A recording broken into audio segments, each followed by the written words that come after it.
Together with American songwriter, we had the opportunity to talk to Nick Waterhouse over Zoom audio.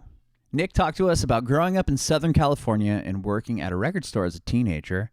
Nick also told us about putting out his first record, his huge hit, Kachi, and his recent release, which is actually a cover of The Seeds, Pushing Too Hard.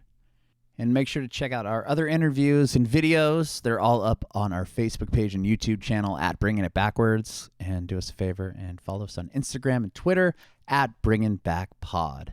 We'd appreciate your support if you follow and subscribe to our podcast, wherever you listen to podcasts. We're Bringing It Backwards with Nick Waterhouse.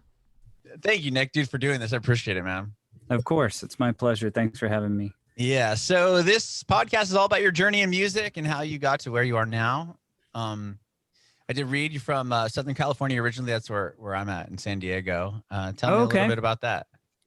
Yeah, I was born in Santa Ana, and my parents are both sort of like the classic post-war babies. Their parents had come out after the war.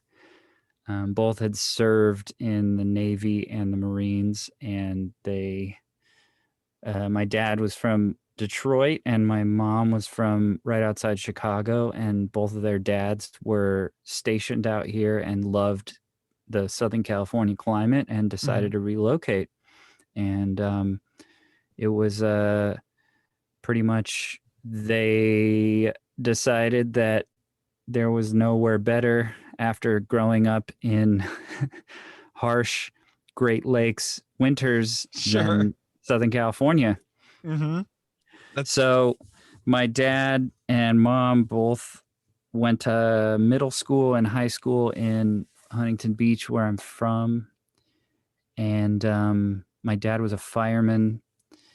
And my mother grew up sort of like going to Chapman University here, and she was pre-med and decided to work as a salesperson for a pharmaceutical company. So she dropped out of college, and they got married very early, had me at 24. Wow. And I kind of grew up really in the fire station. That was, I think, actually that ties into my musical background. Yeah, tell me about that. One of my best friends growing up, his dad was a fire chief here in San Diego. So I didn't grow up around it. It's funny because you're talking and both your grandparents are what brought your parents here to Southern California. Is that what you're saying? Yeah. When it was cheap in the mid to late 50s and very working class, sort of like religious families. One was super Catholic and one was very Southern Baptist. Mm-hmm. My grandpa worked for Ford as just like a parts guy, and my other grandpa was a milkman, and then he got a job as like a life insurance salesman. A milkman, like think about that nowadays. I know. Like, huh? That's cool. Yeah, well, because my family, my parents, and not my grandparents, my parents are all both from the Midwest. They're from Ohio, so they moved out to San Diego. My dad got a job offer here, or his company was. They had, they were opening an office in San Diego. He didn't even know where that was. And he looked on the map and he's like, whoa, okay. And they never left, obviously. So, that's funny. So that's very cool. Similar as far as the Midwest goes. I want to hear about how the music career ties into the firehouse. Well, a lot of the guys that I grew up around, it's when, especially, I guess my dad's experience was, it was really cultural and musical. A lot of the guys from the service that I grew up around were almost like my uncles. It was like a big extended family. Every social event, like everything we ever did was centered around the fire department in a way. And my first exposure to live music was actually through parties that the firemen would throw where they hired bands, and I would like sit next to the drummer and kind of take it all in. I was, it's not, I don't want to make too big a deal about how young my parents were, but I was like the baby in the bassinet on the bar kind of kid, you know? Okay, sure. So, like I witnessed, I feel really privileged because my folks, I think, had not a highbrow engagement with music, but like music was an incredibly social thing. My mom, you know, like there are so many shows that they went to when I was young that I've heard about, like, you know, whether it's B.B. King or Van Morrison or, you know, Jackson Brown or Aretha Franklin, they were basically going to see live music all the time. And that's kind of the same for the department. Like one of the guys who was my pseudo godfather, Fernando, was a DJ, and everybody was, you know, as far as I could comprehend now that I'm older, was really, that was what you did for kicks, you know. It was like a social experience. And so my first exposures to live music and performing music and playing music had to do with all these adults around me having a good time, even from my really early age. Like when I was pre-development, I was exposed to live music and bar music, I guess you would call it, you know. Wow, that's fascinating. And like you said, you would sit by the drummer. Was the drums the first instrument you learned, or did you end up going No, I started on trumpet, but as I came to work on music and produce and arrange, I realized that really informed, like, I was always really into bands, not being like a hot shot guitar player or this, you know, ensemble playing was really hypnotic to me. It made so much sense. And as I reflect on that period of time, I think I understand why, which is when I'm watching a band play like 3 sets a night for all these working guys and their wives and girlfriends, and that's their time off, it makes a lot of sense. It's sort of like it's like a honky tonk or a nightclub view of how music is supposed to work. You know, it's songs and performances and the rhythm section just as much as it is, you know, the singer or the lead instrument. Sure. So trumpet, and then from there, where did you go? We traded the trumpet for a guitar. Okay. And I guess that's also how you can tell my dad was like a working guy. You know, it wasn't like a life of luxury. It was like, oh, okay, you want to play a different instrument? We'll go to the pawn shop and swap your trumpet for a guitar. So, okay. I played trumpet. What was that? First grade. So I guess I was like 7 to 9 or 10. And I exhibited an interest in guitar.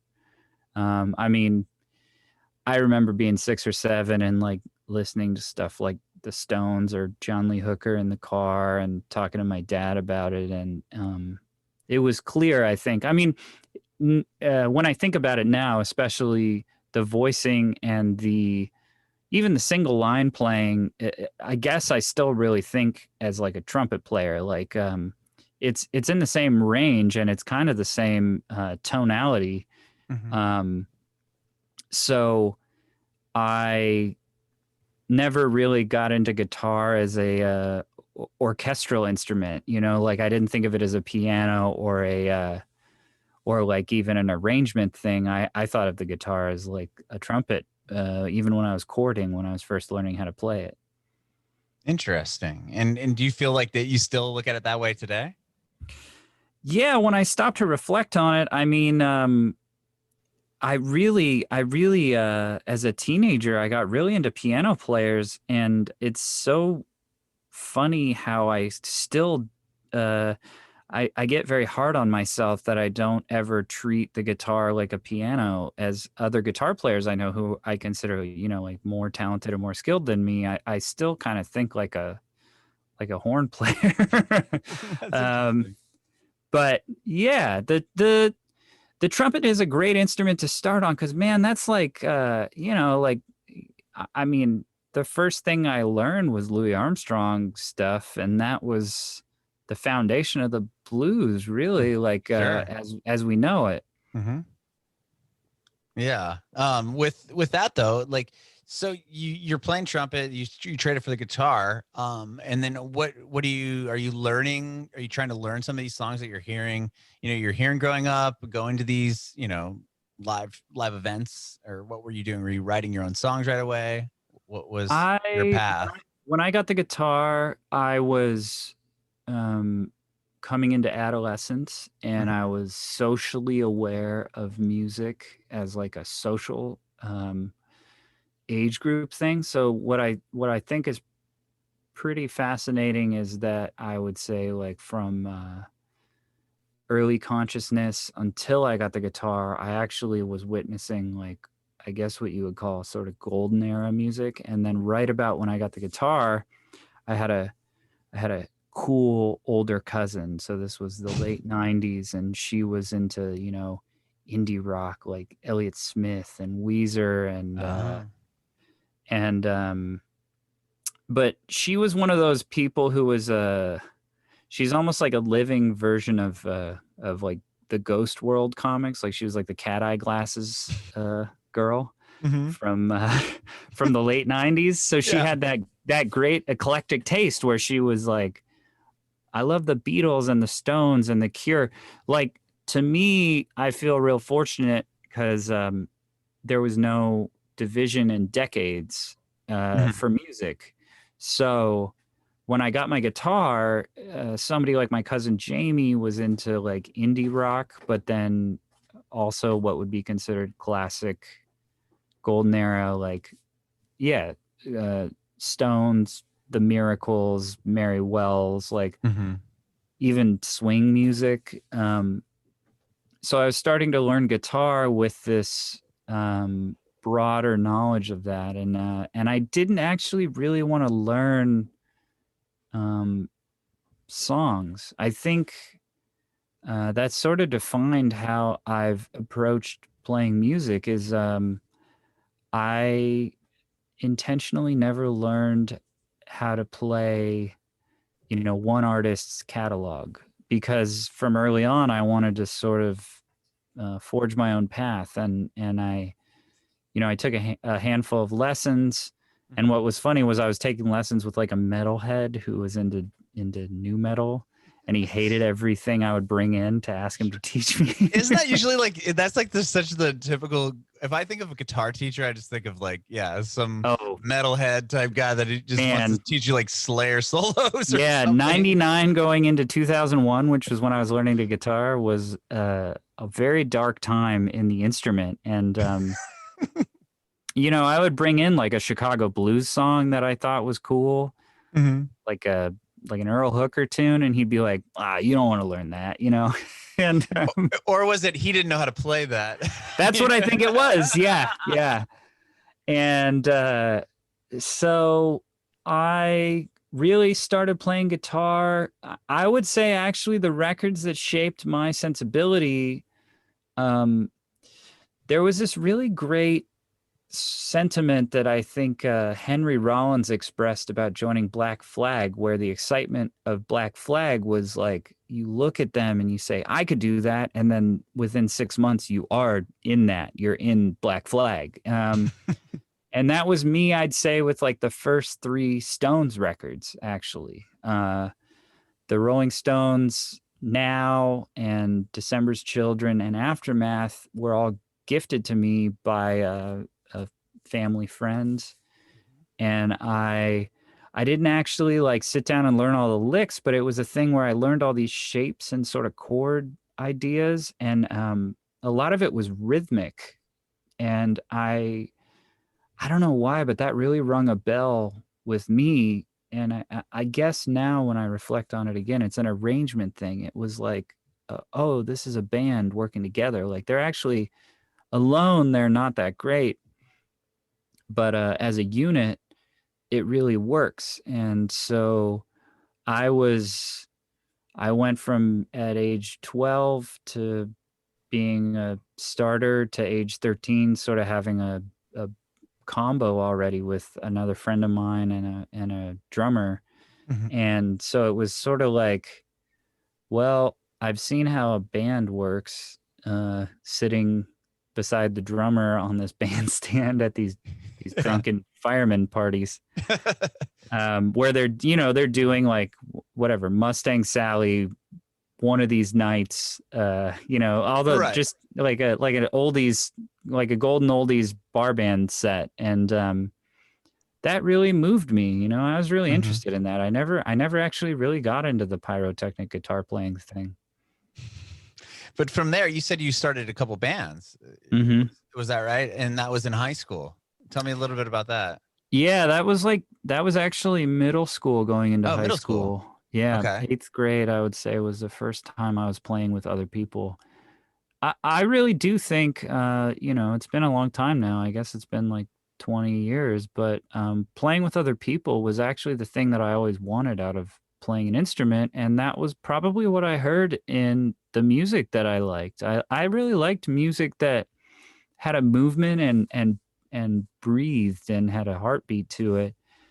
And that heartbeat, it's really hard to fake when you're on your own. Like, I think guys who overdub and record themselves are very, very talented people. It's almost like movie magic. But when you play with other people, again, it's a social thing in addition to the musical expression thing. So I was, playing with other kids who are my age. Actually, one of my really close friends, like we're still best friends, and he played like on my first album years and years later when we were 24, 25, he played, drums and keys and bass.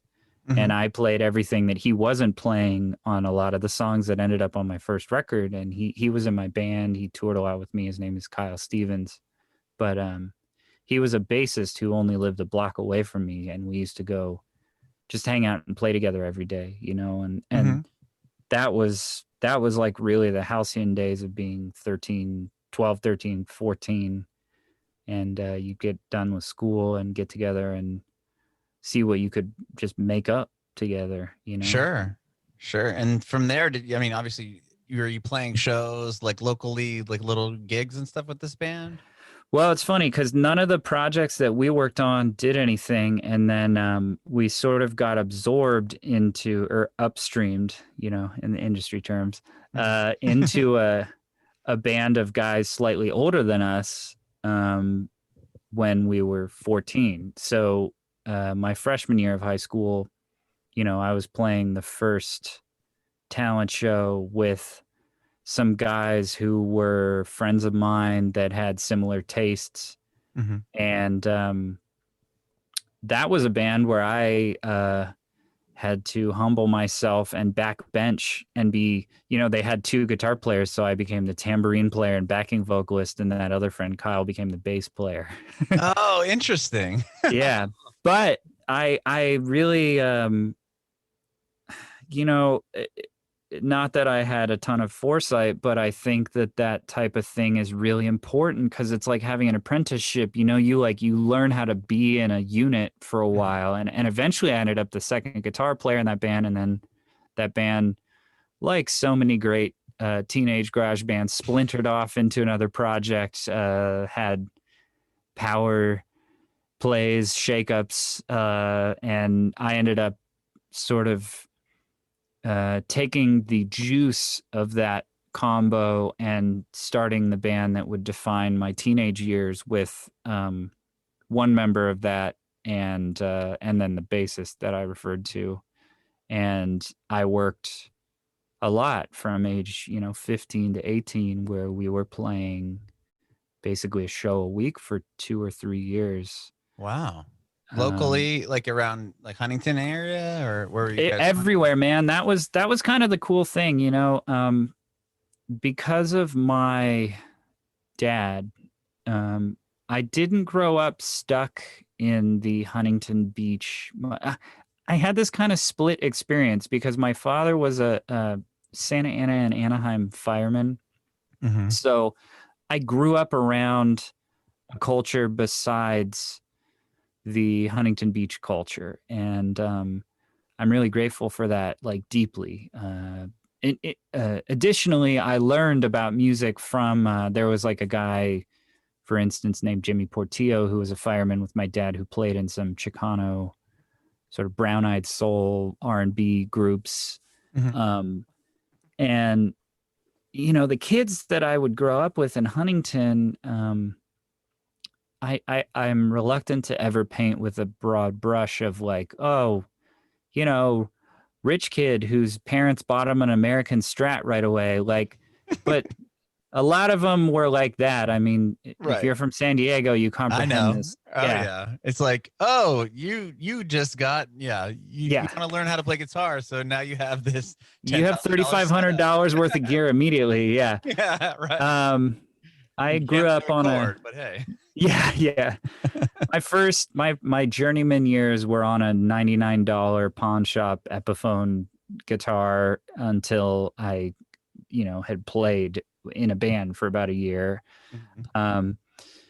So we were playing, in the first year that I had a project that I was in charge of, I was immediately trying to get us working, which meant house parties, warehouse shows, art spaces. And right around that time, I actually got my first job, which was a really big deal to me at a Virgin Megastore. Oh yeah, the record store. Yeah. Okay, cool. That's rad. Yeah, I was really dedicated to. I wanted to work at a record store, and that was my first job. I was 15, and I guess I worked very hard to interview there, and also my mom didn't really want me to work there. I remember because she was like, "You can't even drive, you should work at this sandwich shop that's next to the house, or Right, yeah." And I was like, "I'll ride my bike 30 minutes. I don't care." And I'm not working in the sandwich shop, Mom. Well, it was just I was passionate and obsessed with music. And, sure.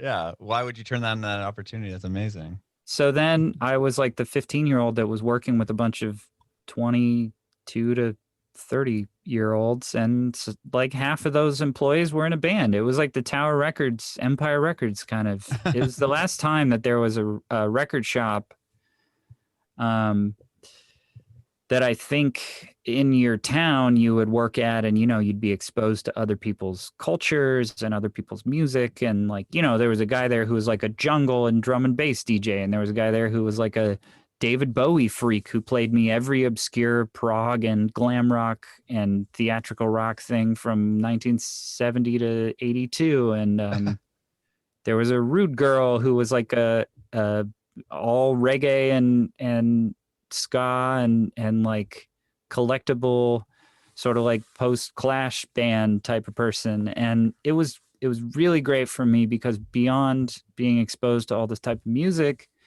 it was people who legitimized like music as a entity. And again, I was going to high school in Huntington Beach, like the dreams and desires of a lot of the people I was in high school with, I think, were a little narrower than my own. And that helped me get outside of that. And so that was how I got shows for the band I was in, a lot of our shows were in Costa Mesa and Santa Ana and Tustin, and not in Huntington Beach.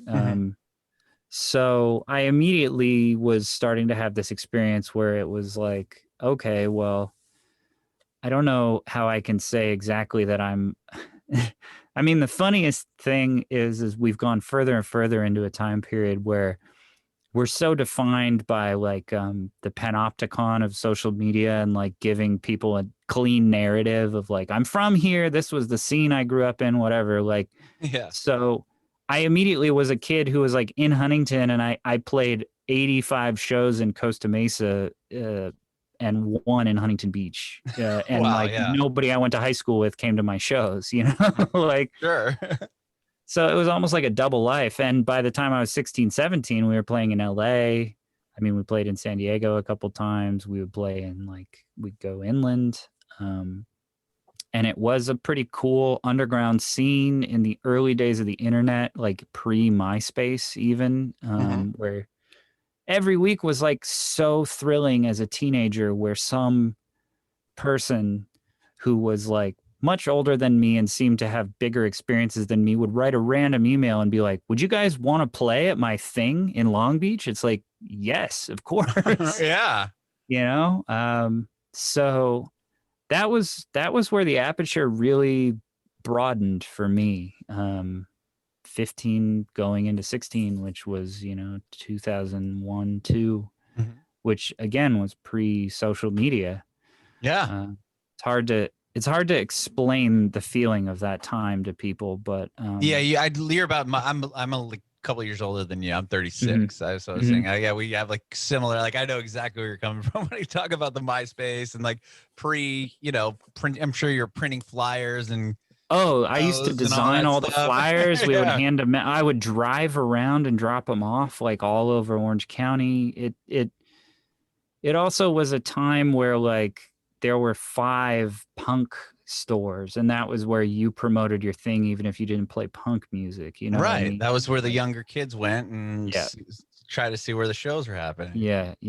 And weekly, like alternative weeklies, were a big deal. You know, like I remember that was a big thing too, because, where I grew up was a surf and skateboard town with, I guess, sort of a history of pretty successful music. And so the music, when I was small, was like really tied to that culture. And I remember being like out, when we would go eat at a Mexican restaurant, there would be the Orange County Weekly. And then there would be a section where some people were kind of writing in a style of Cream magazine about local music. And it was so thrilling to me because it was just like, oh man, like I want to live in that world. Like I'm bored here. I'm 12 and I all I want to do is be around some exciting band or music or artist, and it took a while, but then eventually we became that kind of band. Like we got written about a lot in those magazines.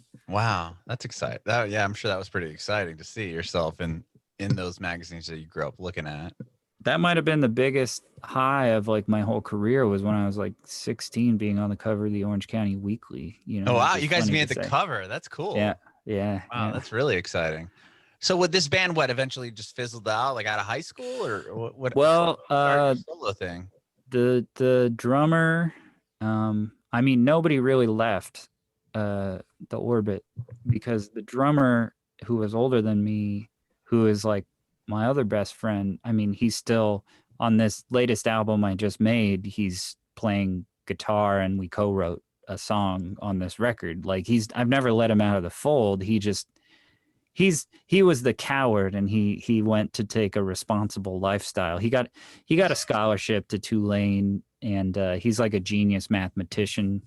So he left, and that was my reality check, where like being in a band wasn't gonna be like the other people in a band I learned from that experience weren't as committed to that dream as I was, like maybe it's not as serious for them as me. That was my check. And so him and the bassist Kyle went off to college, and I went to San Francisco State.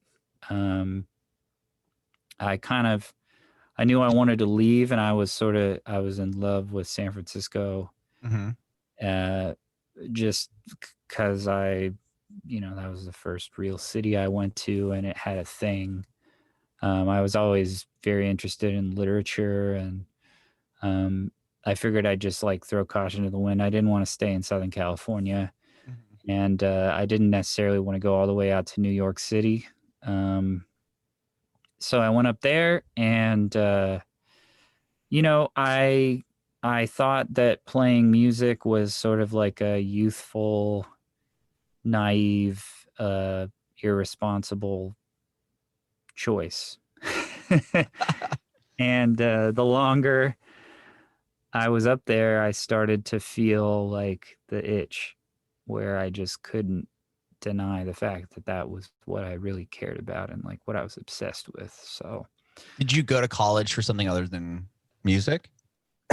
Yeah, I went to school for literature and writing. Oh, sure. Okay. Which well, I actually, vein, I guess. yeah, I think it's tied to it. I mean, I'm a lyricist, and I also think that literature, I mean, by the time I guess I should say this now, like by the time I like made the leap of faith to make my first album when I was like 24, that was a pretty big leap of faith, but it was me being really honest with myself where I'm like, look, everything that I've ever learned, I've like been doing it in this weird spiral around playing music or making records or listening to music or, you know, whatever it is. And so I really went to college to like learn another way to think about music, if I'm honest.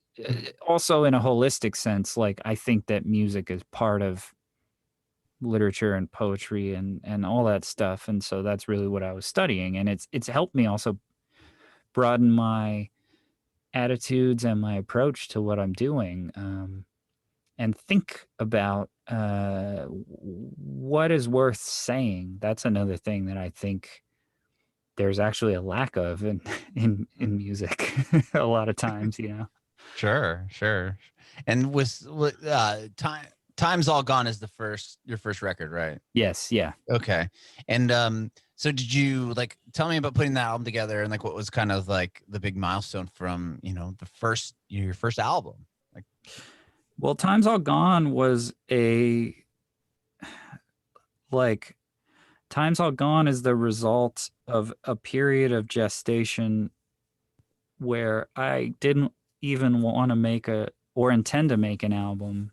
I made a 45, and actually making a 45 helped me comprehend what it was that I believed in, and loved about music.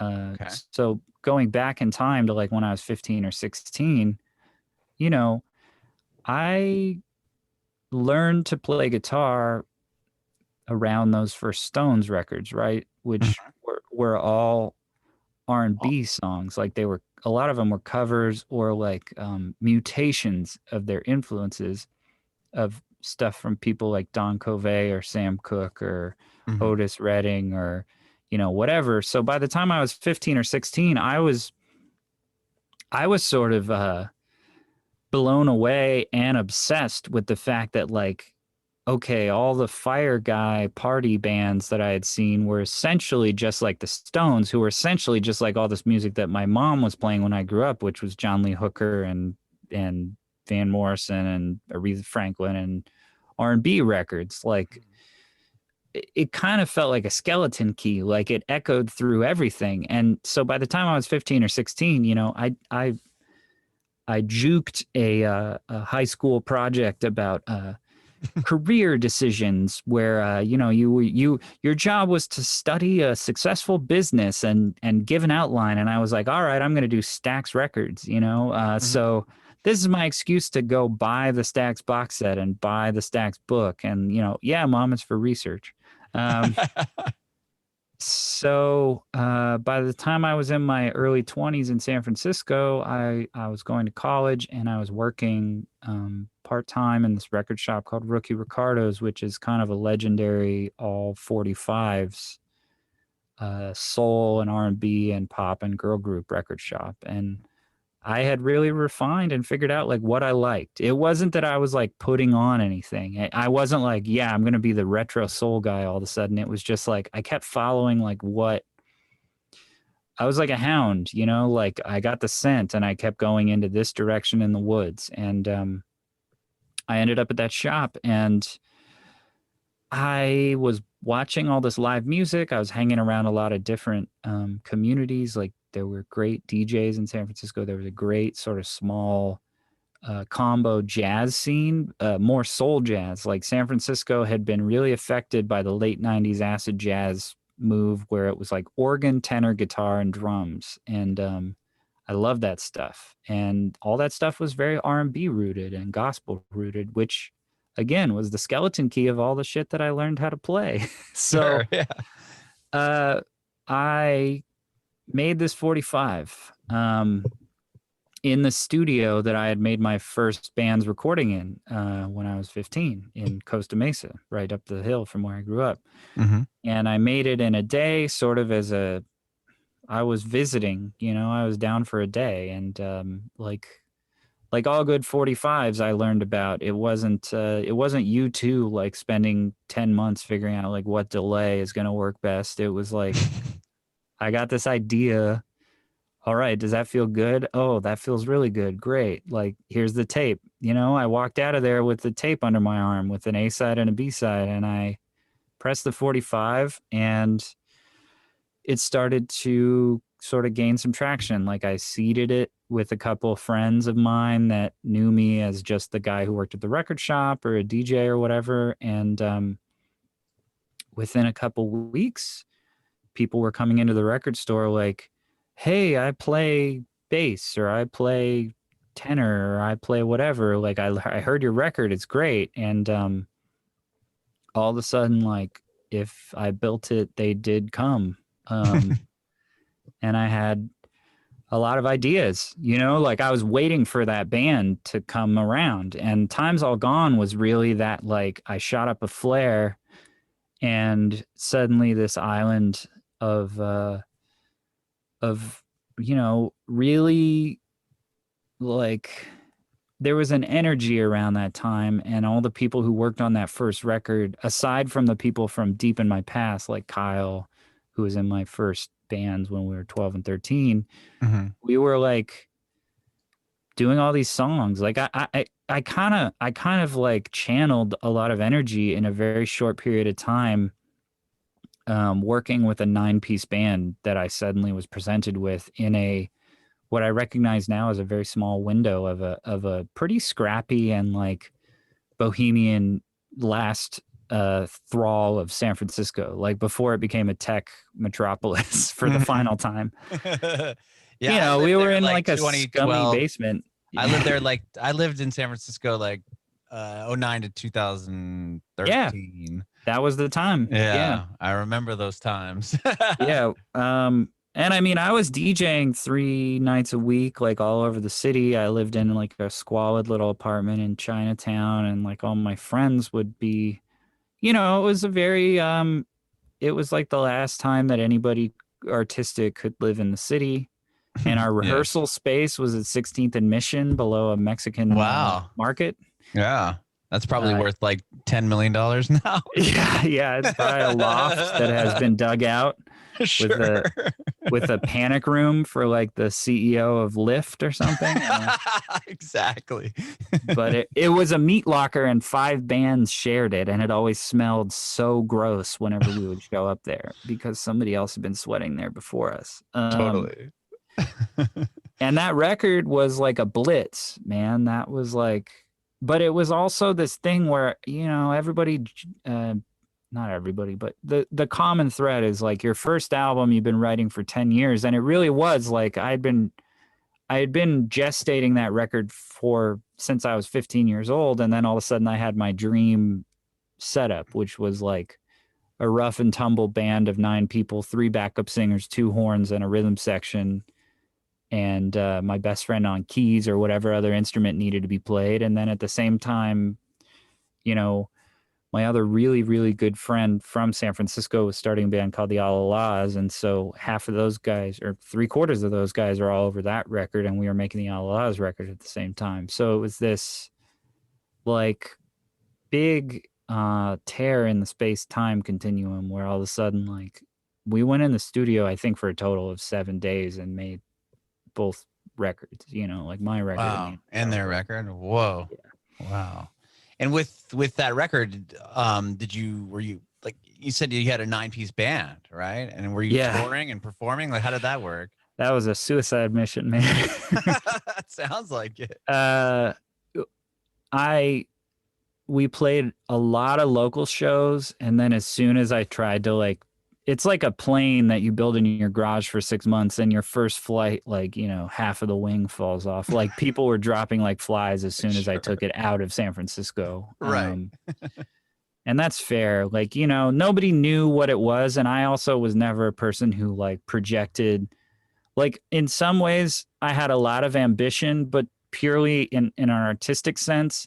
And like, I never had any expectations or like, like I couldn't articulate any expectations of like, here's your reward. Like, here's where it'll be. I don't know. We'll play somewhere and maybe 0 people will come or maybe 500 will come. You know, like I think I had learned early on to like protect myself from being too wounded. If nobody shows up, it's good that I didn't have high expectations for this. And the first year we played out of San Francisco it was phenomenal compared to other bands, but like I had already paid my dues playing in all these bands when I was a teenager. Like I knew what it was like to play to a room of 15 people. And so I didn't want to get anybody's hopes up, but you know, some of the first shows, I mean, I'll put it this way, like until 2019, I never had a tour that was profitable. Like there was never a time that it wasn't in the red. So, oh, wow. Mm-hmm. Yeah. It's just something I believed in, you know? And like to me, what I believed in was the sound. And I feel really grateful and fortunate to have experienced that, you know, to have at least experienced that and to have gotten my, you know, I don't think that I was necessarily very good then, but I think that it was something. Like, I don't know what it was, but it's not my job to classify what was going on then. Mm-hmm, mm-hmm. And the next record you put out was shortly after, a couple of years. Was that Holly putting the second album out? I mean, you said the first record, you know, is like a 10-year. Yeah, that was really interesting ever. And now you have 2 years to put a record out. That was really interesting because the first record and the Allah's record I made in the studio that I referred to, it was called The Distillery in Costa Mesa, and this guy Michael McHugh, who ran it, was my mentor. Like he taught me how to like point a mic at something and record sound and like mix things. And I was sort of like, I wouldn't be where I was without him. And I had the surreal experience of having my first album be, I guess, sort of an independent hit. And we went on the road, and I think we did, 90 dates in the first, we had to be out there. On that first Times All Gone record? Yeah, on the first Times All Gone record. And it was like, we went to Europe like 3 times in the first year when it came out. And it was just, it felt big and it felt like a lot of energy. And also the first year and a half, we were on the road with the Allahs. So it was sort of this, it was like 2011 never ended in that period of time. And then when I came back to start to think about the next record, I was starting to have sort of a nervous breakdown because the pressure was very high. And Mike suddenly had, it turned out that he had schizophrenia. Like, oh, wow. That's the best way I can put it.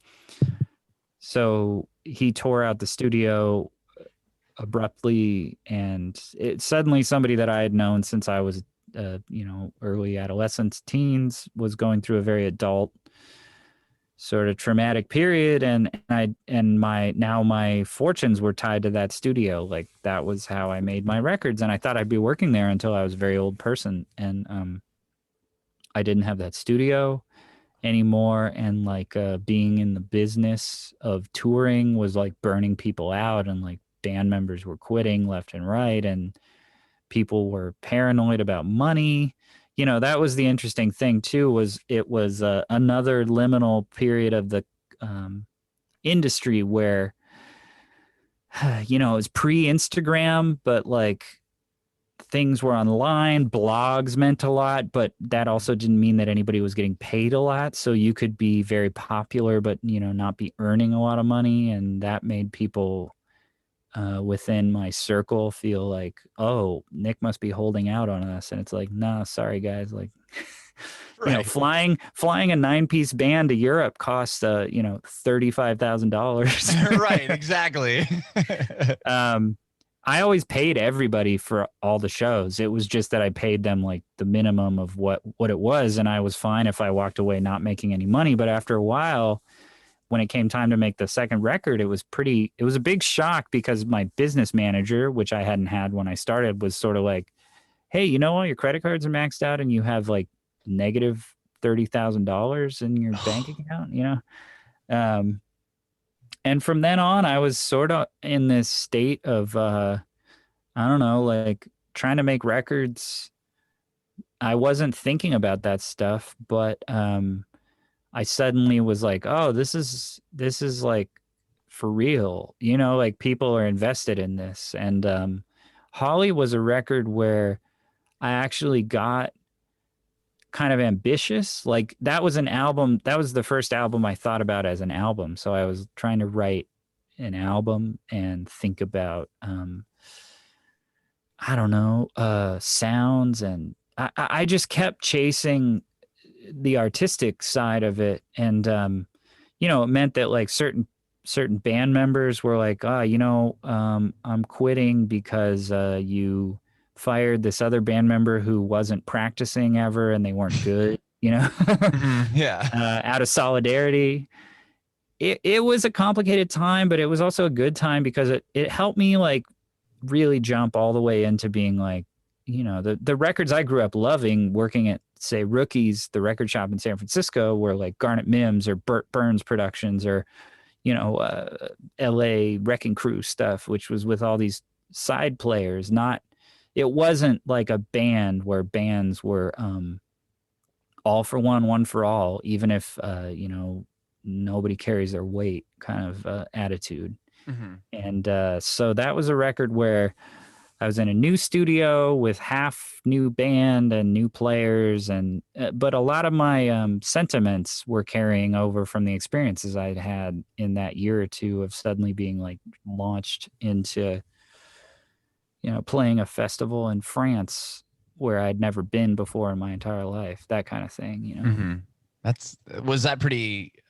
That must have been pretty exciting to make it across, you know, you're across the world performing for people. It was a huge deal, man. That was like, I mean, all I ever wanted was for like my 45 to be exciting to like a type of person that I knew, which was maybe top 70 people. And everything else after that was a bonus, but it really has blown my mind.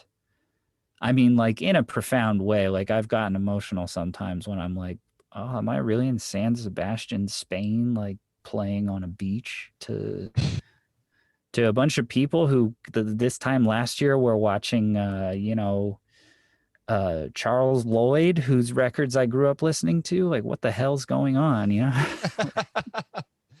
For sure. Wow. Okay. So, and also with that Holly record, you had a song that made it onto like a Lexus commercial. I mean, that must have been pretty cool to have. Yeah. I mean, I've been really fortunate, but if I'm honest, most of that stuff, it kind of flew by me. Like it's like a time delay where I believe in something so much when I'm making it that like you would have to like stab me to stop me from like getting it across the line. Like sometimes making some of these, even my first record, it was really blood and sweat to get it done. And then when something like that happens, that's what makes some normal people that I've known my whole life be like, all right, man, like you're for real, huh? And it was like, I already knew I was for real. Like when I made that song, you know, like a year and a half ago. Right. But that was pretty wild. Like that I realize is the metric by which a lot of, I mean, that's the spectacle, right? Like that's, you're participating in the spectacle, which is how most human beings engage with the world around them. Like, as being a part of this like public sphere of life, which is different. It's different, but it's the same as, I always try to relate it back to like when BB King was on like the Flower Hour on radio, you know, like the biggest flower maker in Mississippi had BB King on his radio show, or when, yeah, the Stones were selling Coca-Cola or like, sure, whatever. Like, it's really just about how many eyes and ears you're in front of. It's different, but it is the same. It's the same sentiment. You're participating in the public spectacle. Mm-hmm. Mm-hmm. So from that record, from Holly, you the next record you put out, Never Twice, you had a huge hit off that record with Kachi. Tell me about that. Yeah, that song's really funny because like Holly was like probably the best tour I ever had, where, you know, I made that record and then like I had figured out how to finally be on the road from Times All Gone, like all those shows before then. And I got together the band, like my dream band. And I feel like I was sort of forced out onto the road too soon. And so by the time of Holly, I was like, oh yeah, now I'm like now I don't feel bad about charging people to come see me, you know? And I got my show together and I got my sensibilities together and all this stuff. And what was weird was the business started changing then, because that was the year that like Instagram became the defining feature of a career. Right. And and I was not good. And I actually like, I still do pretty much oppose it, but I'm not really like a social media artist. And so the Holly tour was like, on a business end, even though we had an amazing tour and like the crowds were really great, I came back home and like management was just like, oh yeah, like that was a failure. Oh, wow. You know? Yeah, it was weird. It's really weird also like reflecting on it now in hindsight. So I went into like 2015, 16 sort of confused. And that was almost a period of time where I was like, all right, well, maybe this wasn't it. Like maybe I made a mistake. Also, like philosophically, this whole thing seems to be against what I feel, like what my values are, like what my expression is. And if that was a failure, like, I don't know if I can do anything that's successful. And that was like Leon had just come out and somebody, I think from his management, sent me his demos, which ended up being the Coming Home single. Wow. And, you know, I met Leon like on his first tour where he was opening for Lord Huron. And then by the end of that tour, it was like, all right, everybody's coming to these shows for Leon, you know? But those guys were all really cool to me then. And Leon and I got along really, really well. And Leon kind of like, you know, before I met Leon, I was actually hanging around Austin, Texas a lot, like in 2014, 15, just because the vibe there was really good compared to like LA in that period of time was leaning heavily towards the Lana Del Rey, Father John Misty world of like, a lot of the people who worked on those records ended up working on pop records like by Lady Gaga and Taylor Swift and stuff. Sure. And I was like, oh, well, that's not really for me, you know? But I liked the Texas atmosphere and I had friends there and it felt comfortable and all my shows there were always really good. So I was just going out there to hang out and I actually like, you know, met Leon in Texas and, I don't know. Never Twice is a record that's pretty heavy for me. And in a weird way, like that record, the week it came out, we didn't have a publicist. And that was kind of like another failure. But I think it's won over in the long game. And like Leon was somebody who I was like, oh, okay. Like he inspired me to like kind of keep going because I was feeling pretty lonely. Like I just felt like I don't know why I'm doing this. You know, I'm always going to do it on my own, but I don't know whether I should do this as a public thing anymore. And I mean, we wrote a bunch of songs. We wrote like 6 or 7 songs. Like Kachi's one of them, but that was a song like sometimes you get with another person and you are so moved and inspired and you both are just, I mean, the contemporary terminology is like you're vibing off each other, but you just are like, hell yeah, like here we go. That took 5 minutes. All right, what's next? You know? Mm-hmm. And I mean, that's what that song is. And so that ended up on that record. I mean, the backing track for that we cut at the end of my sessions. Like, I was done making that album, and that album is full of really phenomenal performances. And like, I stand by that record with hand over heart. Like, a lot of those songs I really put a lot into, and the players on them are phenomenal. Like, that was a record where like the band and the arranging and the sentiment behind all that was a place and time record that will never happen again. And I hope that people re-listen to that. But like, you know, Ralph Carney is on tenor saxophone, like, rest his soul. He passed away 2 years ago. Wow. He's a phenomenal tenor player who played in Tom Waits' band, like, in his prime years. He's Patrick Carney's uncle. He was in the Waitresses. People like Ralph, in addition to like Will Blades or Audie DeLone or John Allaire, Paula Henderson, any of the people on that record were very much in the nexus of what I believed in American music, which was, again, not a retro thing, but this nexus of like punk rock American music sensibilities that wasn't punk music, like an energy that has been untapped since 1946 when Louis Jordan blew his first tenor solo kind of vibe. And I love that record, you know, like, that was a special time. And I did it in San Francisco for a reason, with that crew of people for a reason. And yeah, Kachi ended up being this really funny thing where like it was a sort of thrown together, and then I got the remix, and then that became, I mean, I have a platinum record. Like, that's amazing. I know, as a writer and singer, but it's like only on a technicality, you know. I don't know that anybody ever says that about me. So that's still, man, that's so cool. That's so cool. A platinum album. I mean, okay, so tell me about receiving that. That must have been a pretty huge deal. It's just funny because it's like not because everything's digital now, it's not real. You know, right. For purchases and like it perfectly encapsulates the time period we live in, which is the panopticon of like digital living. So I don't know, like, there's still times where I'm just like, yeah, I guess that happened. I can't remember if that happened. Yeah, okay, it did happen. Cool. Sure. Like, on paper, I'm very successful, but I don't know like how to express that to other people. No. So your next record, or your most recent record, right, is the self-titled. Okay. Yeah. Tell me about that. What was the milestone from that album?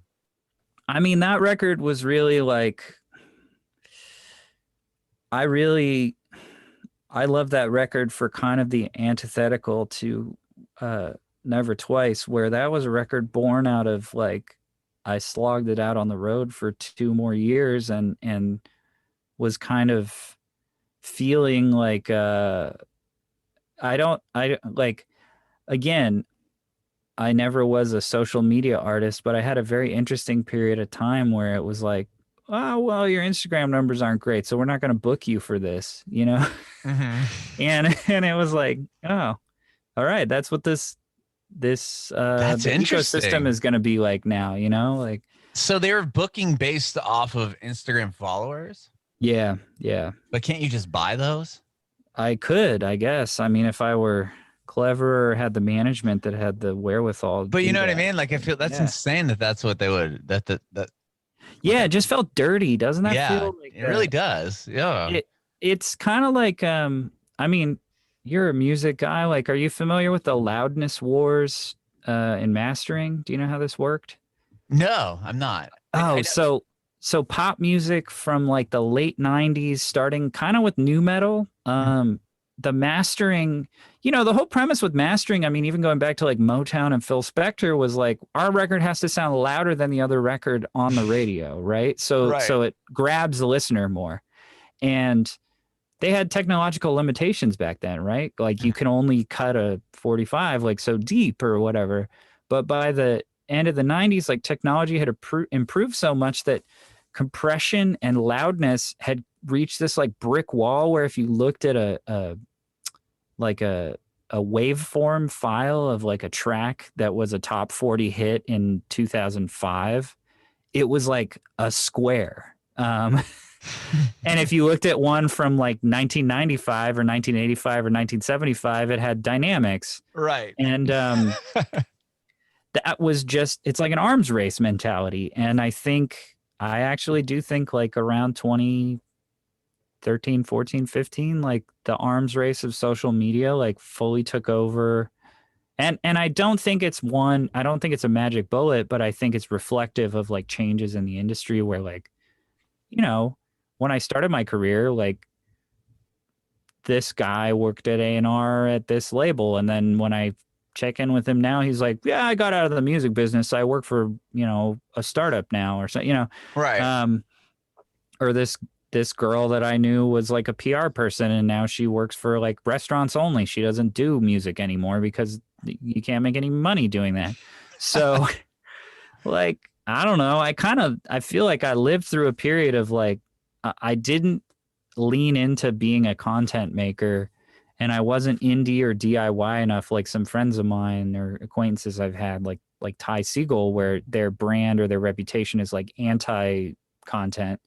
And I got a little too mainstream, but not mainstream enough that I had big follower number. I don't know. It's messed up, man. It's weird. I can't articulate it exactly, but by the time I was making my self-titled record, I was like, all right, maybe this is the last one, you know, like, I don't know.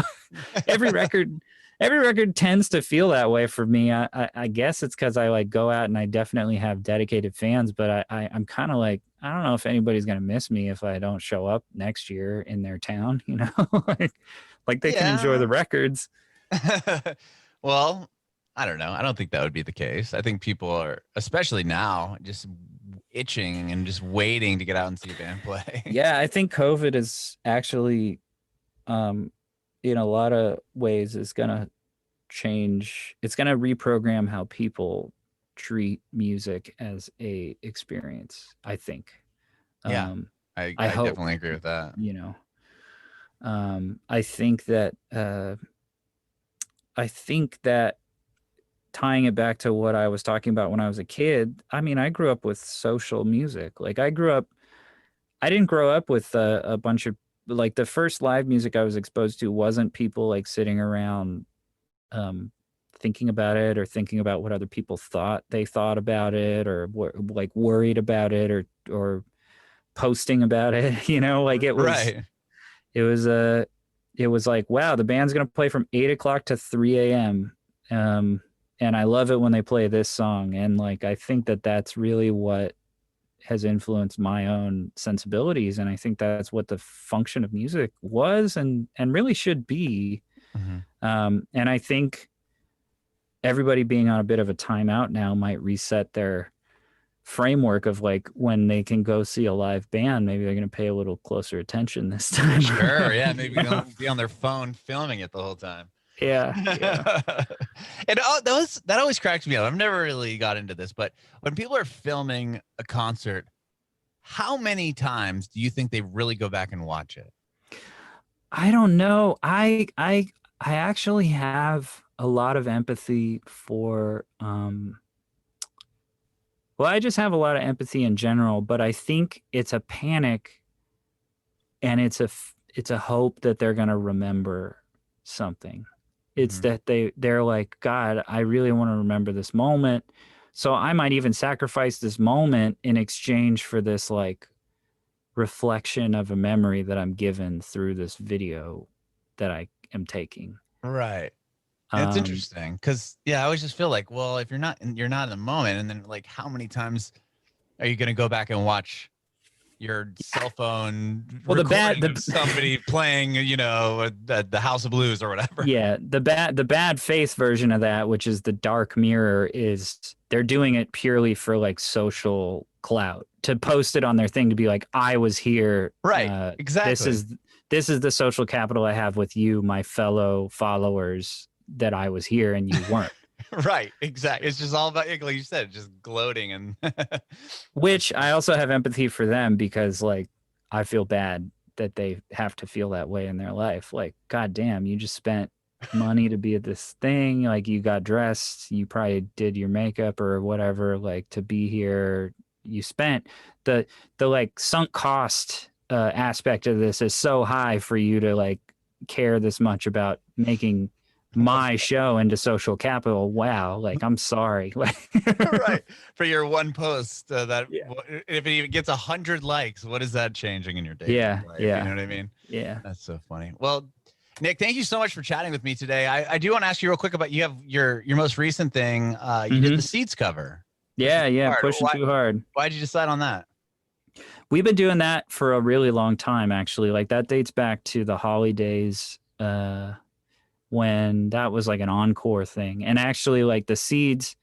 So when I was 14 or 15, when I was learning guitar, my very first girlfriend, Lauren Woodlock, she was the cooler person in the relationship, and she played the Seeds for me. And that band has always been a big deal, because that was like, the Seeds are like they're like a Southern California sort of like subculture band. And I always loved that song so much. And I actually met Sky Saxon at that studio that I made my first record at before he died. It's just like, it's a song that just fits like hand in glove for me. And I've never really been able to articulate why totally, but I feel so connected to it. And I'm really fortunate to have gotten the Barnes brothers from Memphis, a gospel singing quartet, to sing the BVs, as well as Willie G from the Midniters, which was another 60s like garage brown-eyed soul band from East LA. So it's just kind of like, that was a big bow for the end of the year. We were sitting on it as like a B-side for a 45, but I just wanted to put it out as soon as we could, you know? Yeah. That's amazing, man. Well, I really appreciate your time, Nick. It's been a great conversation. Thank you so much. I do have one more question for you. I want to know if you have any advice for aspiring artists. Yeah, my advice for aspiring artists is play with a metronome and make it swing, and don't try to sound like anyone else, and look within your social circle for compatriots and true believers, because most of the great American expressions didn't come from a single auteur. They actually came from a collective with maybe one captain of the ship steering that ship. That's my advice.